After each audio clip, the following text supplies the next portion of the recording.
शिवा देखते हैं कि सिर्फ 2 दिन बाद उसकी गर्लफ्रेंड के पापा की मौत होने वाली है और जुआ खेलते हुए जैसे ही वो सिगरेट पीते हैं उनकी लाइफ के 5 मिनट और कम हो जाते हैं। तब शिवा अपने लाल बैग से 1 लाख रुपए निकाल कर अपनी गर्लफ्रेंड को देते हैं कि अगले 2 दिन तक वो अपने पापा का ख्याल रख सके।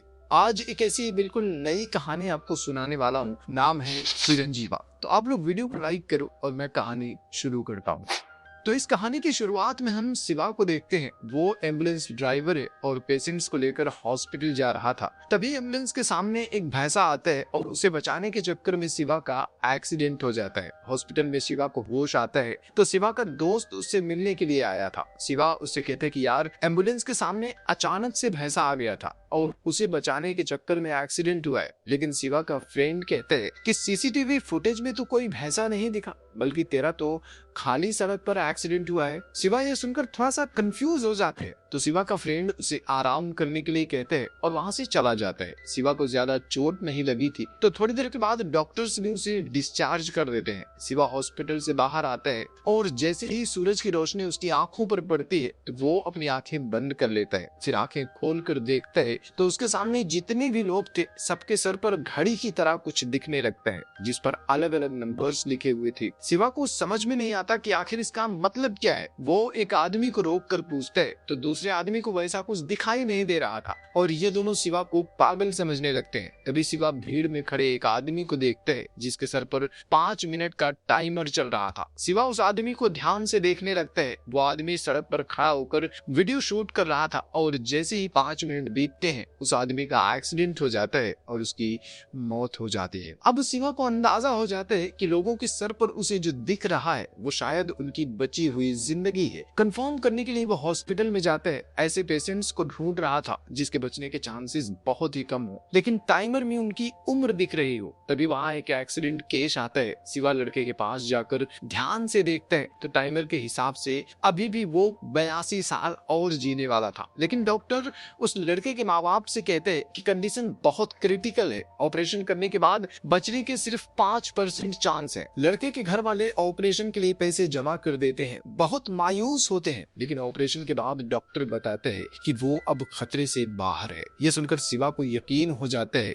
कि उसे लोगों के सर पर जो दिखाई दे रहा है वो सच में उनकी बची हुई उम्र है। लेकिन आखिर में शिवा को ये सुपर नेचुरल पावर मिली कैसे? इसके लिए शिवा की बैक स्टोरी के बारे में जान लेते हैं। शिवा असल में एक बहुत ही गरीब परिवार का लड़का था। पापा शराबी थे लेकिन माँ शिवा की रक्षा करने के लिए हर एक भगवान की पूजा करती थी। पापा की मौत के बाद शिवा फूड डिलीवरी का काम करता था। गाड़ी चलाने में उसका टैलेंट बहुत ही अच्छा था। बचपन से कोई उसका मुकाबला नहीं कर सकता था। तो एक बूढ़ा आदमी उसे एम्बुलेंस खरीदने का आइडिया देता है, जिसके बाद शिवा एक लोकल गुंडे श्रीनू के पास जाता है। श्रीनू लोगों को ब्याज पर पैसे उधार देता था तो शिवा भी एम्बुलेंस खरीदने के लिए उससे 2 लाख रुपए उधार ले लेता है और एम्बुलेंस खरीद लेता है। लेकिन शिवा की किस्मत बहुत ही खराब थी। वो पहले पेशेंट को लेकर जा रहा था तो रास्ते में ही पेशेंट की मौत हो जाती है। दूसरे पेशेंट के साथ भी यही होता है। महीने बीत जाते हैं लेकिन वो किसी भी पेशेंट को सही सलामत अस्पताल नहीं पहुंचा पाता। फिर 30वें दिन कुछ गुंडे उसके पास आते हैं। उनके बॉस को किसी ने चाकू मार दिया था। शिवा उसे लेकर हॉस्पिटल जाता है तो डॉक्टर कहते हैं कि तुमने लाने में देर कर दी,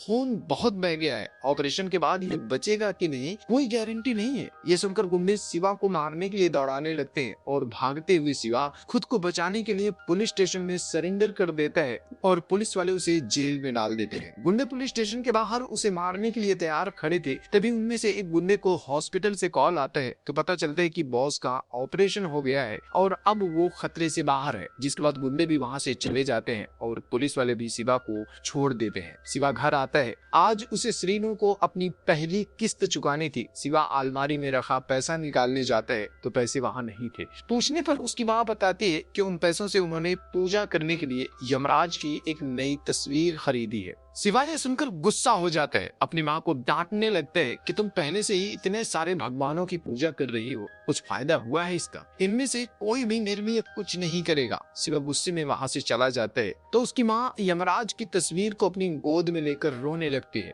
उसके आंसू तस्वीर पर गिर रहे होते हैं। इधर शिवा एक पेशेंट को लेकर हॉस्पिटल जा रहा था तो उसके सामने एक भैंसा आ जाता है। असल में ये यमराज का ही भैंसा था और इसीलिए सीसीटीवी फुटेज में दिखाई नहीं दिया था। मतलब कि उस एक्सीडेंट में कुछ तो ऐसा सुपरनैचुरल हुआ था जिसके बाद शिवा को लोगों की बची हुई उम्र देखने की शक्ति मिली थी। अब प्रेजेंट में शिवा को भी अपनी माँ का ख्याल आता है। वो भागते हुए अपने घर आता है, उसकी माँ दरवाजा खोलती है तो शिवा अपनी माँ की बची हुई उम्र देखकर खुश हो जाता है क्योंकि वो 100 साल जीने वाली थी। तभी शिवा की गर्लफ्रेंड भी वहां आ जाती है। शिवा उसकी भी बची हुई उम्र देखता है तो वो 80 साल जीने वाली थी। लेकिन क्या हो अगर शिवा का ये अंदाजा ही गलत हो जाए, टाइमर में बताई हुई जो उम्र है उससे पहले ही कोई मर जाए। इसके बाद शिवा अपनी सुपर पावर से पैसे कमाने के बारे में सोचता है। वो सोचता है कि जिनकी भी मौत होने वाली है, अगर सही समय पर मैंने उन्हें बचा लिया तो वो लोग मुझे बहुत सारे पैसे दे सकते हैं। अपनी इस पावर से वो बहुत सारे पैसे कमा सकता है। ये सोचकर शिवा ऐसे लोगों को ढूंढने लगता है जो बस कुछ ही मिनट में मरने वाले हैं। तब शिवा इस आदमी को देखते हैं जो बस 1 मिनट में मरने वाला था। वो अपनी गाड़ी में बैठने वाला था। शिवा अंदाजा लगाते हैं कि शायद गाड़ी में बॉम्ब होगा और उसके बैठते ही ब्लास्ट में उसकी मौत हो जाएगी। तो शिवा उस आदमी के पास जाता है, उसे गाड़ी में बैठने से रोक देते हैं और जैसे ही 1 मिनट पूरा होता है कहीं से आकर उसके सर में एक गोली लगती है और वहीं पर उसकी मौत हो जाती है। तभी ढेर सारे पुलिस वाले वहां पहुंच जाते हैं। पता चलता है कि वो आदमी बहुत बड़ा क्रिमिनल था। पुलिस वाले पिछले कई सालों से उस आदमी को ढूंढ रहे थे और आज फाइनली उसका इनकाउंटर कर दिया। शिवा ऐसे ही एक और आदमी को बचाने की कोशिश करते हैं लेकिन टाइम पूरा होते ही उसकी भी मौत हो जाती है। अब शिवा को समझ में नहीं आता कि आखिर उसे ये पावर क्यों मिली है। उसे अपनी पावर बेकार लगने लगती है। एरिया में एक और गुंडा था सत्या, जिसे पार्टी से कॉर्पोरेटर का इलेक्शन लड़ने के लिए टिकट मिला था। वो एरिया में रैली कर रहा था। शिवा सत्या को देखता है तो पता चलता है कि 7 दिनों में उसकी मौत होने वाली है। सत्या बुरा इंसान था तो शिवा उसे मरने के लिए छोड़ देता है और अपनी गर्लफ्रेंड दिव्या के घर जाता है। तो सब लोग उदास होते हैं। पूछने पर दिव्या बताती है कि उसके जुआरी बाप ने घर गिरवी रखकर सत्या से 2 लाख रुपए उधार लिए थे। तो अब सत्या उनसे घर खाली करवाना चाहता है। उसने दिव्या को बस 1 हफ्ते का टाइम दिया है। शिवा को तो पहले से ही पता था कि 7 दिनों में सत्या की मौत होने वाली है। तो अब दिव्या का घर बचाने के लिए उसे एक धांसू आइडिया आता है। वो सत्या के पास जाता है, उसे अपनी मीठी मीठी बातों में उलझाता है कि मैं आपका बहुत बड़ा फैन हूँ और आप कारपोरेटर बन जाए, इसके लिए मैं अपने एरिया में आपका प्रचार भी करूंगा। तारीफ करके वो सत्या का भरोसा जीत लेता है। शिवा को भी पता था कि सत्या उसकी पूरी कॉलोनी को खरीदना चाहता है। तो शिवा उसके सामने डील रखता है कि मैं 10 दिन में वो पूरी कॉलोनी आपके नाम कर दूंगा और 10 दिन बाद कॉलोनी के सारे पेपर्स सिर्फ और सिर्फ आपके हाथ में दूंगा। बस मुझे 2% कमीशन चाहिए। लालच में आकर सत्या भी इसके लिए मान जाता है। वो पैसे देने से पहले शिवा के सामने एक शर्त रखता है कि अगर 10 दिनों में तुमने अपना काम पूरा नहीं किया तो मैं इन पैसों के बदले तुम्हारे घर पर कब्जा कर लूंगा। और बदले में उसे 30 लाख रुपए दे देता है। शिवा पैसे लेकर बाहर आता है, उसमें से 2 लाख रुपया दिव्या को दे देता है। दिव्या वो पैसे लेकर सत्या को दे देती है और अपने घर के कागजात वापस ले लेती है। इसके बाद शिवा उसके घर आता है तो उसके पापा सिगरेट पी रहे थे। शिवा उनकी तरफ देखता है तो पता चलता है कि सिर्फ 2 दिनों में ही उनकी मौत होने वाली है। फिर जैसे ही वो दोबारा सिगरेट पीते हैं तो उनकी लाइफ के 5 मिनट और कम हो जाते हैं। लेकिन इन सबसे अनजान दिव्या के पापा अभी भी अपने मस्ती में ही होते हैं और अपने साथियों के साथ जुआ खेल होते हैं। दिव्या उनके ऊपर चिल्लाने लगती है तो शिवा उसे रोक देता है, उसे और 1 लाख रुपए देते हैं ताकि वो अगर अपने पापा के लिए कुछ करना चाहती है तो कर सके। इसके बाद शिवा उस गुंडे श्रीनू के पास जाता है तो श्रीनू अपने आदमियों के सामने सत्या को गालियां दे रहा था। दरअसल श्रीनू भी कॉर्पोरेटर का इलेक्शन लड़ना चाहता था लेकिन उसकी जगह पर सत्या को टिकट मिला था। तो अब श्रीनू सत्या को मारना चाहता है। शिवा उसकी सारी बातें सुन लेते हैं और उससे भी पैसे कमाने का एक प्लान बनाता है। वो सबसे पहले उसके सारे पैसे वापस कर देता है। तो श्रीनू भी हैरान हो जाता है, पूछता है कि अचानक से तेरी लॉटरी लग गई है क्या, इतने सारे पैसे कहाँ से आए। तब शिवा उसे भी अपनी बातों में उलझाता है कि केरला में एक गैंग है जिसने मुझे अपनी गर्लफ्रेंड के पापा को मारने के लिए सुपारी दी है। वो श्रीनू को एग्जैक्ट टाइम बता देते हैं कि इस टाइम पर मैं उनको मारने वाला हूँ। श्रीनू को उसकी बातों पर यकीन नहीं होता लेकिन शिवा ने जो टाइम बताया था ठीक उसी टाइम पर दिव्या के पापा की मौत हो जाती है, जिसे देखकर श्रीनू भी शॉक्ड हो जाता है। उसे शिवा की बातों पर यकीन हो जाता है जिसके बाद वो शिवा को सत्या को मारने के लिए 1 करोड़ की सुपारी देता है। सत्या बताता है कि शनिवार की रात में मैं उसे मार दूंगा। जिसके बाद श्रीनू अपना एक आदमी शिवा के पीछे लगा देते हैं ताकि पता कर सके कि आखिर शिवा लोगों का मर्डर कैसे करता है। शिवा को भी पता चल जाता है कि श्रीनु का एक आदमी उसका पीछा कर रहा है, तो शिवा उसे दिखाने के लिए अपने कमरे में बैठकर नाटक करने लगते हैं जैसे कि वो काला जादू कर रहा हो। उधर सत्या होटल के कमरे में अय्याशी कर रहा था, चिकन खा रहा था। तभी एक हड्डी उसके गले में फंस जाती है और खून की उल्टी करते हुए उसकी मौत हो जाती है। यह देखकर श्रीनु के आदमियों की फट जाती है। अगले दिन श्रीनु भी सत्या के घर जाते हैं, उसकी लाश को माला पहनाते हैं। एमएलए भी वहां आते हैं। श्रीनु भी काफी टाइम से पार्टी में शामिल होना चाहता था। एमएलए का सबसे खास आदमी रंजीत उसे श्रीनु के बारे में बताते हैं कि आदमी पार्टी में सत्या का रिप्लेसमेंट हो सकता है। जिसके बाद एमएलए उसे कुछ दिन बाद अपने घर बुलाते हैं। इधर शिवा दिव्या के साथ मार्केट से घर वापस आता है तो देखते हैं कि उनके पड़ोस में रहने वाला राव बिजनेस मीटिंग के लिए बाहर जा रहा है। तब शिवा पहली बार राव की बची हुई जिंदगी देखते हैं। 2 दिन और 18 घंटे में राव की मौत होने वाली थी। शिवा तुरंत राव की वाइफ कीर्ति की तरफ देखते हैं कि वो 65 साल जीने वाली थी। ये सब देखकर शिवा काफी इमोशनल हो जाता है। वो राव को अपनी बिजनेस मीटिंग कैंसिल करके घर पर ही रुकने के लिए कहते हैं, लेकिन राव उसकी बातों पर ध्यान नहीं देता और वहां से चला जाता है। 2 दिन बाद पता चलता है कि एक एक्सीडेंट में राव की मौत हो गई है। कीर्ति से सदमा बर्दाश्त नहीं होता और वो सुसाइड कर लेती है। उसकी मौत देखकर शिवा बहुत दुखी होता है और अब उसे समझ में नहीं आ रहा था कि कीर्ति समय से पहले कैसे मर सकती है। कुछ तो है जो शिवा मिस कर रहा है। राव और कीर्ति की मौत के गम में शिवा अगले कई दिनों तक अपने घर से बाहर नहीं निकलता। सोचता है कि जब वो किसी की जान बचा नहीं सकता तो उसके पास ऐसी सुपर पावर होने का क्या फायदा। तब उसका फ्रेंड राघव उसके पास आता है, बताता है कि 2 घंटे बाद धर्मपुरी में एक अर्जेंट ऑपरेशन है, लेकिन वहां उनके पास ब्लड नहीं है। उन्हें अर्जेंटली धर्मपुरी में ब्लड डिलीवर करना है। शिवा से तेज एम्बुलेंस कोई नहीं चला सकता था तो राघव शिवा को वहां जाने के लिए कहता है। शिवा भी ना चाहते हुए मान जाता है और एक जूनियर ड्राइवर को साथ लेकर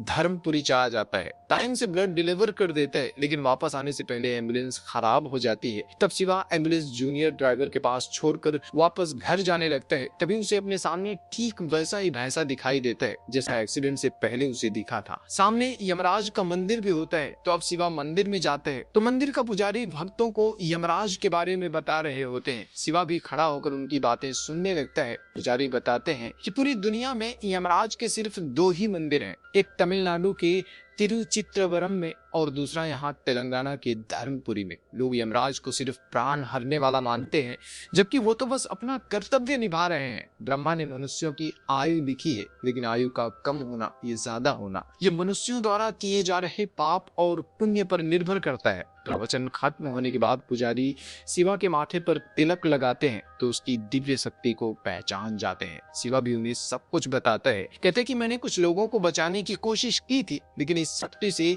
आज तक मैं किसी को बचा नहीं पाया। तब पुजारी जी कहते हैं कि तुम्हें ये शक्ति मासूमों की रक्षा करने के लिए मिली है जो किसी बुरे मनुष्यों की क्रूरता का शिकार हो जाते हैं। तुम्हारा काम सिर्फ उनकी मदद करना है, परिणाम तो ऊपर वाले के हाथ में है। तुम्हें मिली हुई शक्ति के पीछे जरूर कोई बहुत बड़ा मकसद है। पुजारी से मिलने के बाद शिवा वापस घर आ जाते हैं। वो दिव्या के साथ मार्केट में होते हैं तो कई सारे स्टूडेंट्स और उनके टीचर्स को देखता है। वो सब के सब अगले ही दिन मरने वाले थे। शिवा हैरान हो जाता है कि आखिर एक साथ इतनी सारी मौत कैसे हो सकती है, कहाँ हो सकती है। पूछने पर टीचर्स बताते हैं कि वो सब के सब कल एमएलए की रैली में जाने वाले हैं। जिसके बाद शिवा भागते हुए उस मैदान में जाते हैं जहां कल रैली होने वाली थी, लेकिन फिलहाल वहां कुछ भी नहीं था।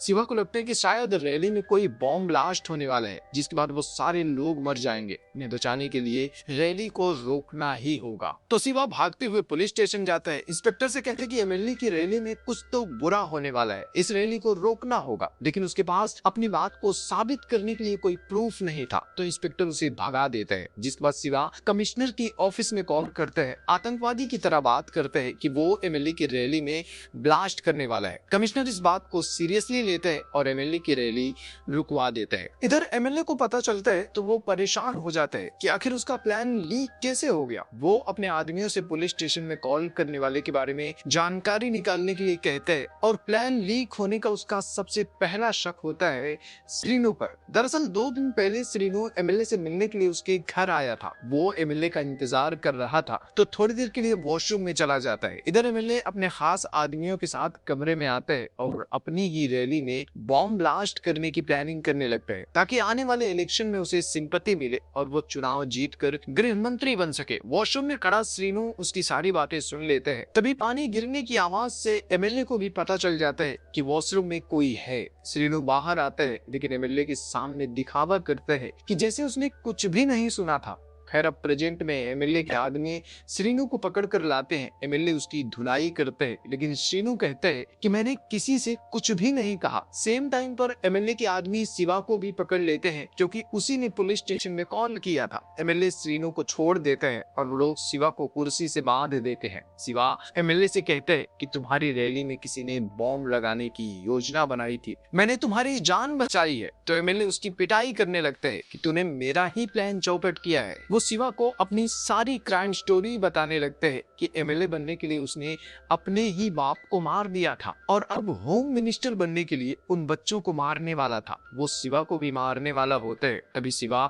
उसके गले में एक लॉकेट देखते हैं, समझ जाते हैं कि एमएलए चंदा देवी का भक्त है। वो एमएलए के सामने एक्टिंग करने लगते हैं कि जैसे उसके शरीर में चंदा देवी की आत्मा आ गई हो। वो एमएलए के सभी आदमियों की बची हुई उम्र देखते हैं तो उसका एक आदमी 2 मिनट में मरने वाला था। शिवा एमएलए के सामने उस आदमी के मौत की भविष्यवाणी करते हैं और उसके मरते ही एमएलए के साथ उसके सारे आदमी शिवा के पैरों में गिर जाते हैं। शिवा चंदा देवी बनकर कहता है कि अब से मैं इस लड़के के शरीर में ही रहूंगा तो तुम इसे कोई नुकसान न पहुंचाना। एमएलए उसे छोड़ देता है। शिवा घर वापस आते हैं तो देखते हैं कि एमएलए का वीडियो मीडिया में वायरल हो गया है जिसमें वो शिवा के सामने अपने सारे अपराध कबूल कर रहा था, जिसके बाद उसे पार्टी से निकाल दिया जाता है। पुलिस वाले एमएलए को अरेस्ट कर लेते हैं। बाद में शिवा को पता चलता है कि वो वीडियो श्रीनू ने रिकॉर्ड किया था और उसी ने मीडिया के सामने सब कुछ लीक किया था। इधर शिवा घर पर होता है तब एक स्वामी जी उसके पास आते हैं। शिवा से कहते हैं कि तुम्हारे अंदर दुनिया के कल्याण करने के लिए